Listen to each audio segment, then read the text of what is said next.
নমস্কার বন্ধুরা, আমি আবার আপনাদের সামনে চলে এলাম আমার ইউটিউব চ্যানেল প্যারানর্মাল ওয়ার্ল্ডে। প্রথমেই আমি আপনাদের সবাইকে 15ই আগস্টের প্রীতি ও শুভেচ্ছা জানাই। সবাই ভালো থাকুন, শান্তিতে থাকুন। আজ আমি আপনাদের সামনে অদ্ভুত একটা ইউনিক টোটকা নিয়ে এলাম। আশা করি এই টোটকাটি কখনও কেউ কারোর ইউটিউব চ্যানেলে দেখেননি। টোটকাটি কী করতে হবে? একটি কাগজে আপনার মনস্কামনা লিখতে হবে। মনস্কামনাটা লিখে যে কোনো একটি মনস্কামনা লিখবেন।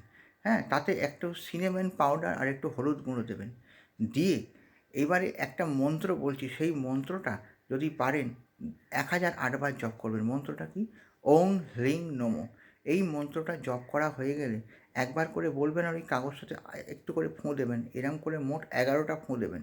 দিয়ে ওইটাকে ভালো করে ফোল্ড করবেন এবং লাল সুতো দিয়ে বাঁধবেন। বেঁধে করবেন কি, যদি যে কোনো ফলের বীজ, সেটা কাঁঠালের বীজ হোক, আমের বীজ হোক, যে কোনো ফলের বীজের সঙ্গে ওইটাকে যুক্ত করবেন, করে আপনি মাটিতে পুঁতে দেবেন। যখনই দেখবেন ওইটা থেকে গাছ বেরোচ্ছে, আপনার মনস্কামনা পূরণের সম্ভাবনা আস্তে আস্তে বাড়তে শুরু করবে। যদি আমার ভিডিওটি ভালো লেগে থাকে, আপনারা আমার চ্যানেলটিকে সাবস্ক্রাইব করবেন এবং প্রচুর পরিমাণে লাইক এবং শেয়ার করে দেবেন। সবাই ভালো থাকবেন। নমস্কার।